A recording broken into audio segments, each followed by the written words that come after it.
Hello, listeners. My name is Charles Scott. The program in which you are going to listen to is called Can We Talk?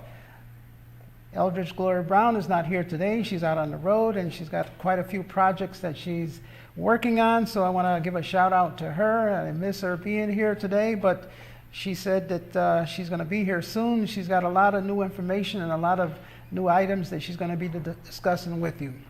So with that said, today we are going to talk about a continuation of what we spoke to you about last week, and that was how to get a mortgage, how to get yourself into that particular home.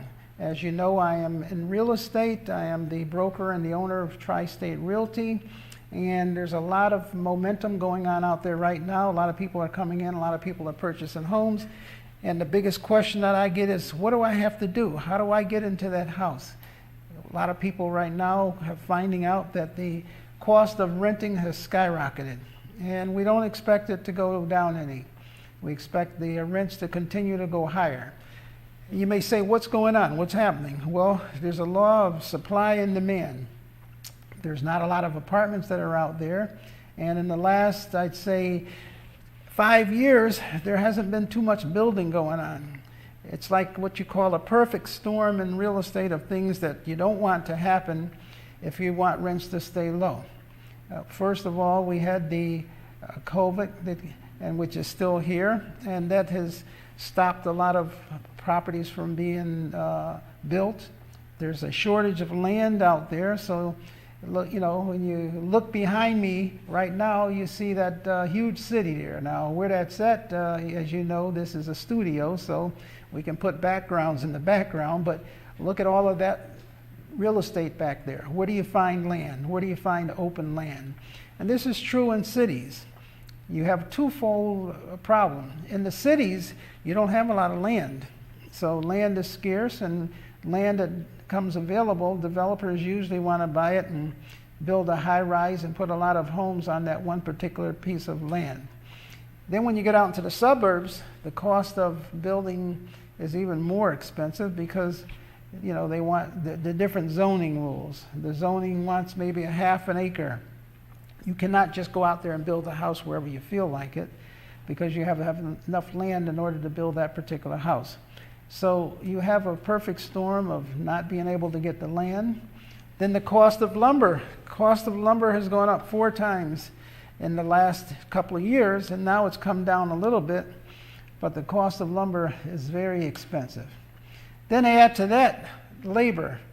Right now it's increasingly hard to find people that are experienced, to find carpenters, electricians, plumbers. These people are very busy, so it's hard to find them, much less the cost of hiring them. So with all of these things being said, you now know why the rents have gone up a lot. And a lot of people have, you know, decided to try and go out there and find that house. Last week I talked about some of the things needed to buy a house, and I'm just going to recap that because sometimes people tend to forget or they need a reminder. There's mainly 4 things that you need to know when you're looking to purchase a house. One, you need income. So you need to be on the job 2 years, 2 years on the job, or at least have 2 years of the same occupation.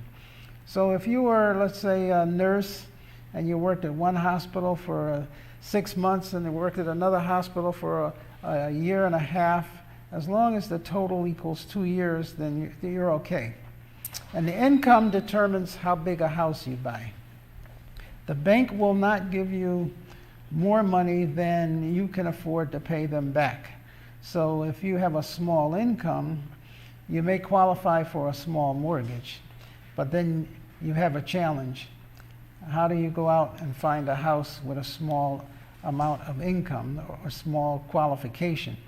That makes it difficult. So a lot of times people get excited, they get pre-qualified for a mortgage, but if you're only getting qualified for, let's say, $100,000, $150,000, and your expectations are to buy a house for $250,000, $300,000, sure, you have a pre-qualification, but remember, you can't go over the amount of money that the bank is going to give you.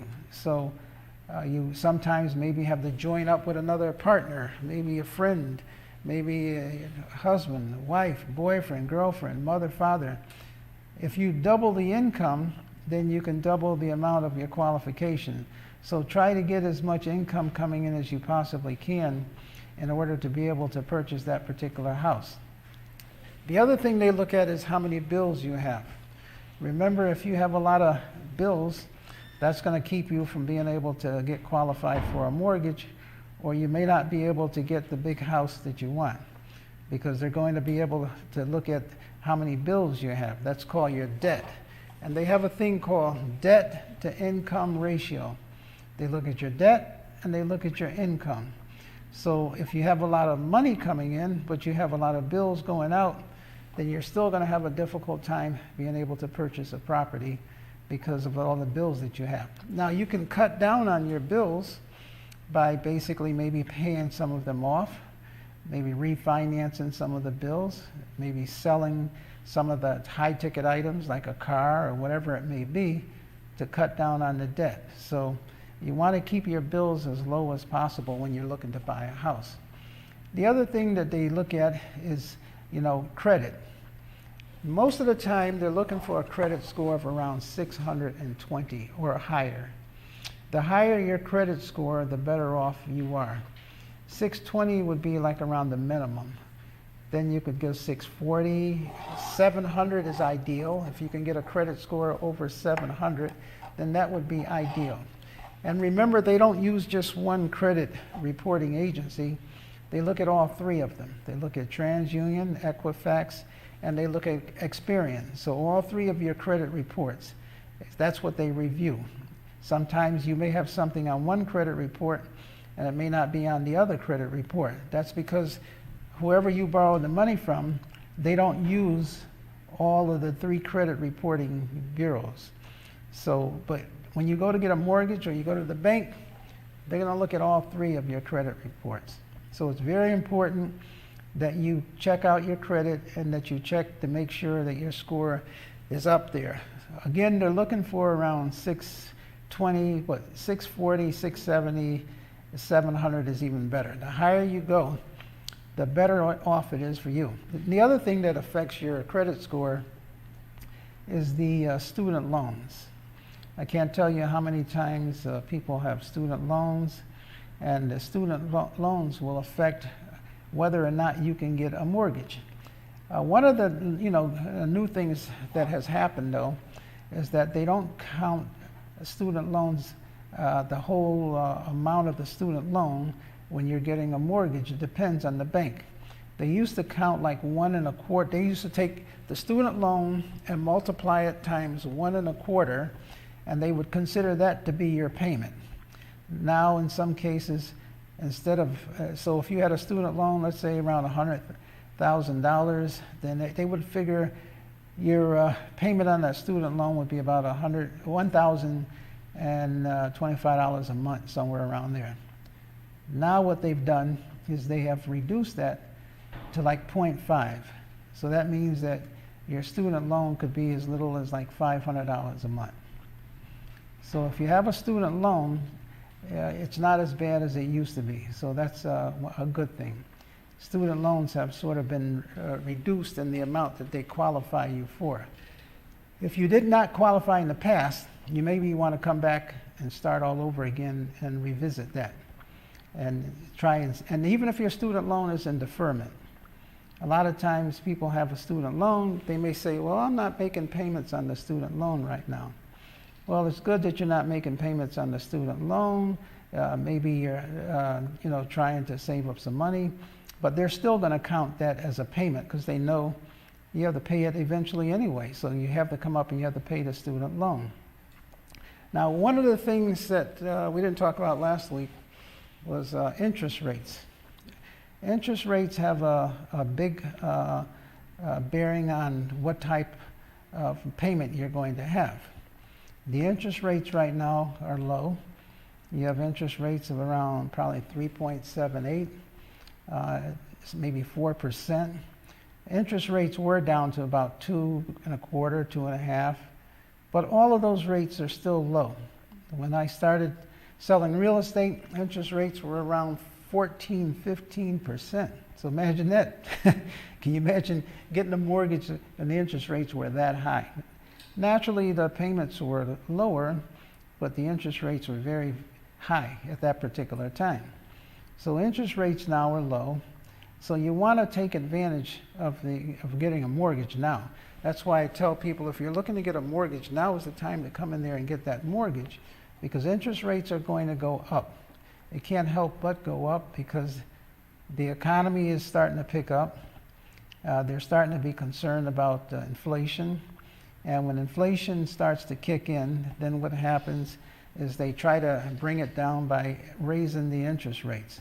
So if you're looking to purchase a home, and if you have the ability, or you're looking to put it off, I'd suggest if there's anything you can do to expedite it, now would be the time for you to purchase that home, because the interest rates are going to go up. And when the interest rates go up, that means you qualify for less and less of a mortgage. So try and get out there now, get the money together, or either pay off some of your bills or increase your credit score, because the interest rates are going to go higher and it'll make your chances less. The interest rates, again, are different from bank to bank, and you may find even programs that can assist you in purchasing a home. Some of the banks have first-time home buyer programs. So if you've never purchased a house before, you may qualify for a first-time home buyer program. The first-time home buyer programs, what they do is they may be able to assist you with some of your closing costs. And the closing costs, that's the lawyer, that's the insurance, that's the appraisal. See, when you're buying a house, there's other things other than just the down payment. And the closing costs are some of the things, that's some of the money that you need. And remember, if you have enough money for your down payment, and if you have enough money for your closing costs, you're that much better off to be able to purchase a home. So try and save up or put together as much money as you possibly can, because you're in a better position. So again, as I said, the interest rates determine how much of a mortgage payment you're going to be making back to the bank. When you're paying back a mortgage, you pay two things to the bank. That's the principal and the interest. The bank gets to keep the principal and the interest. So the principal, that's the amount that you owe. That's the base amount you owe. So if, for example, if you borrow $100,000, you're paying back payments every month, and it's coming off that $100,000. That's called principal. In addition to that, the bank is charging you interest to loan you that money. Now, a lot of times people complain and they say, I made my monthly payment and it looks like nothing came off the mortgage. That's because when you first start off with a mortgage, almost 95% of the mortgage is interest in the first earlier stages of the mortgage. After a while, that turns around and more money goes towards the principal and less goes towards the interest. But when you're first starting off with a mortgage, a lot of it is just interest because you owe so much. But you also got to realize it's set so it's paid off in 30 years. So how can you cut your mortgage in half, or cut the amount of time you pay your mortgage in half almost? Put more money towards the principal. Now, that's another topic in itself. I could spend the whole program on showing you how you could use the same amount of money and putting more towards the principal so that you don't have to pay as long for your mortgage, and you can cut down and save yourself a lot of money. Whenever you get your mortgage statement, you look on the bill and it'll say principal, interest, taxes, and insurance. Then it shows your total mortgage payment. There's also one more line, very important line, and that line will say additional principal. So if you want to put another $50 a month or another $100 a month towards your mortgage payment, you can cut off almost 13 years off of your mortgage so that your mortgage will be paid up a lot quicker, therefore saving you a lot of money. So you don't have to, even though the bank will give you a mortgage and you have 30 years to pay off that mortgage, you don't have to take 30 years to pay it off. You could put extra money towards the principal, and before you know it, 13 years, cut off your mortgage, and your mortgage is paid off, paid in full. You still have to pay your taxes and your insurance, but you will pay off your mortgage a lot quicker. So, like I said, that's another program that I can talk about in the future, showing you if you do in fact have a mortgage, how you can pay it off a lot quicker and save yourself a lot of money. That's one of the things that we will definitely talk about. So now, let's say you do get pre-qualified for a house. You got to decide what type of house do you want. There's different types of homes. There's a single family house, there's a condo, there's a co-op, there's a 2-family, a 3-family, a half duplex. So you see there's all sizes and shapes of houses out there. And you've got to determine what's in your best interest and also what you can afford. And also, psychologically, what you can bear in dealing with the tenants or the people living in the house along with you. Because it's not as simple as you look on a piece of paper and say, oh, I have some people come in, oh, I want a 2-family house, I want a 3-family house. And I say, okay, have you ever dealt with managing people? Have you ever dealt with dealing people? What is your tolerance for dealing with tenants or dealing with, you got to be sort of compassionate in dealing with the tenants. You got to understand problems. You got to become a family member almost. You got to deal with situations, especially if you're going to get a 3-family.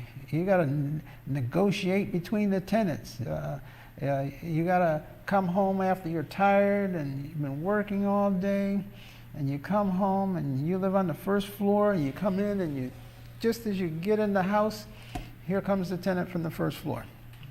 First floor tenant's upset because the second floor tenant parked in the driveway and first floor tenant couldn't get up and get to work on time. He's complaining about the car parked in the driveway.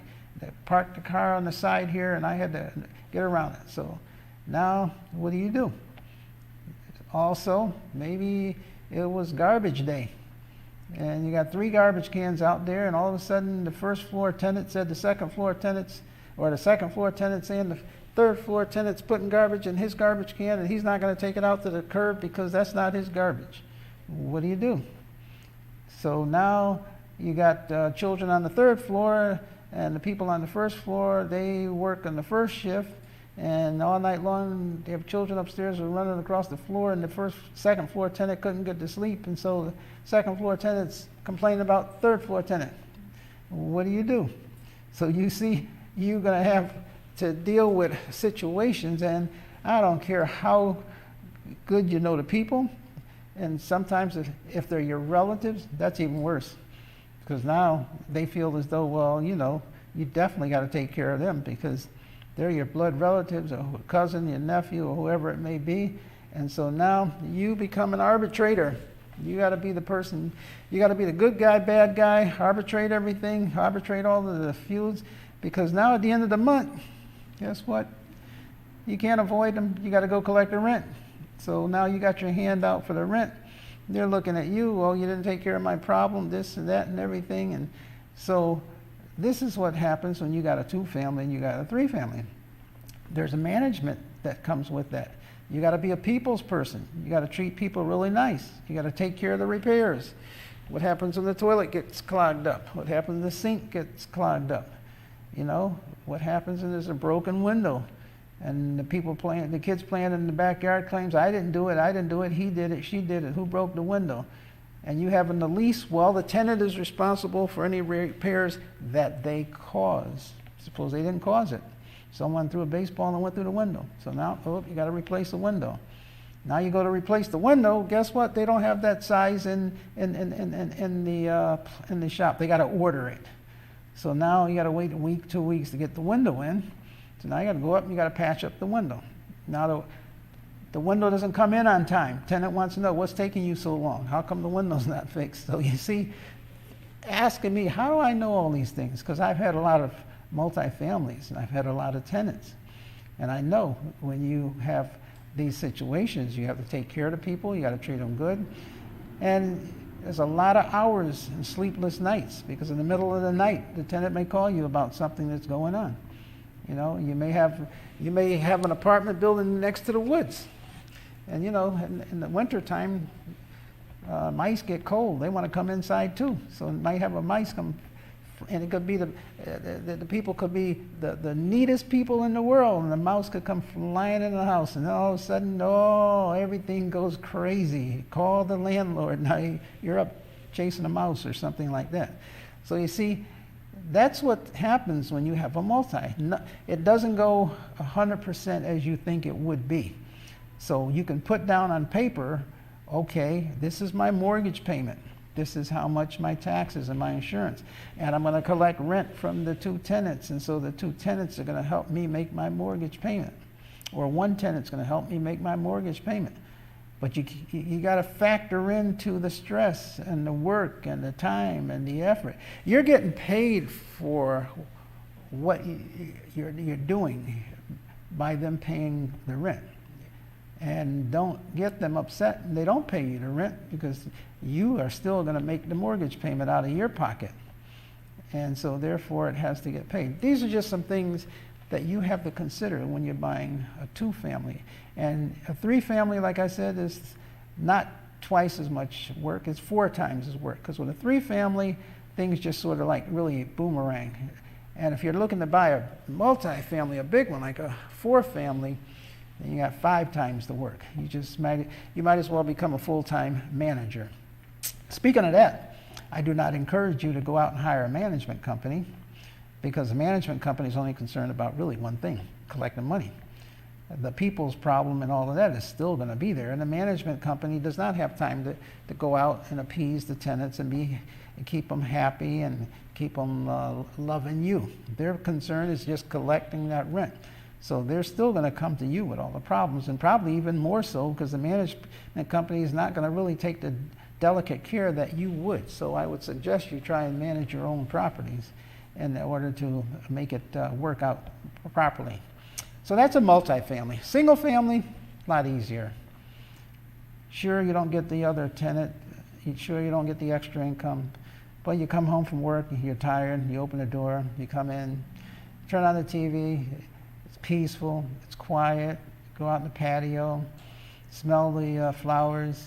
It's your home, so you can have a lot more relaxation, probably add more years to your life, because you're not concerned about people calling you up in the middle of the night and all of the hassles and all of the issues.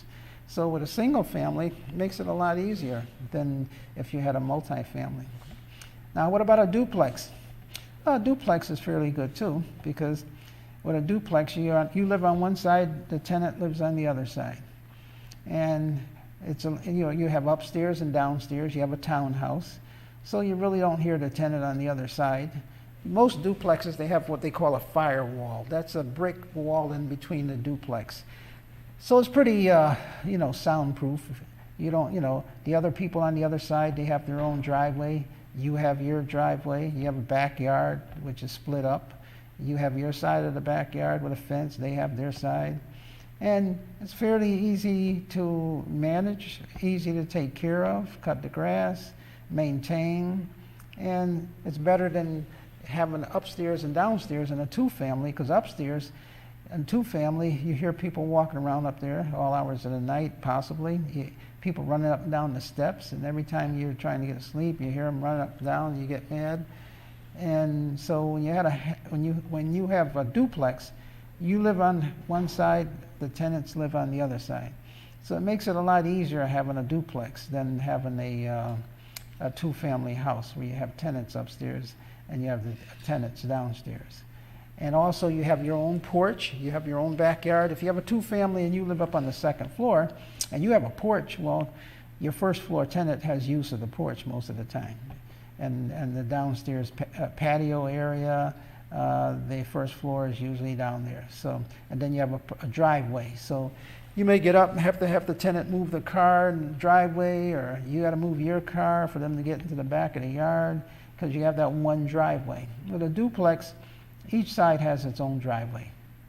And why do I say that? Because those little things mean a lot, believe it or not. The biggest problems I used to get a lot of times was driveways, people blocking the other person from coming in, and then guests. The guests, instead of the guests parking on the street, the guests pull right into the parking lot and in the driveway and run in to talk to the people. Oh, and then you're blowing the horn. Oh, I'm only going to be a minute. Hold on just a minute. I'm only going to be a minute. That minute turns into a half an hour. And if you don't even tell them you have to move, that is an hour and the car sitting in the driveway. So you pull in from work and boom, there's a car sitting in the driveway. Now you go and you knock on the door, trying to be nice. Can you please move the car? No cars in the driveway. Now that person looks at you like you're crazy, ready to start an argument with you. That person doesn't even live there. They don't pay any rent. But they're looking at you like, why do I have to move? Can't you park on the street? I'm like, you're the landlord. So you may laugh when you hear these things, but I'm telling you from experience, and these are the things that happen when you have a multifamily house. Now, the other type of house is a condo. Maybe you don't have a large family. Maybe you're in transition and you're moving from one place to the other. Or maybe you're single and maybe you just want to save some money. Maybe you want to save money to get the bigger house, but in the meantime, you don't want to rent. So you buy yourself a condo. And with the condo, you can have a 2-bedroom, a 3-bedroom condo. There's not too many 3-bedroom condos because condos are meant for large families. That when you have 3-bedroom, and large families really don't sit well in a condo because it's not situated to have a lot of children in a condo. It's mostly a 2-bedroom unit. Either one child, 2 children, or either, just yourself. So condos have condo fees though, remember that. In addition to all your mortgage and all the other things, you got to pay the association maybe $200 to $300, $400 a month for them to cut the grass and do all the other things. So remember, that's what happens with the condo. So hopefully today, you might rethink about whether or not you want to be a landlord, or you might want to rethink about maybe you want to buy a single family house. Or if you have no children and you just want a peace and quiet and you don't want to do any maintenance, cut any grass or shovel the snow, maybe a condo is good for you. So with that, I'd like to say hopefully today I gave you some information that you can think about in your home buying endeavors. And again, my name is Charles Scott. I'm the broker for Tri-State Realty, and hopefully that information today can help you and you will tell your friends. With that, until next week, God bless and shalom. Thank you.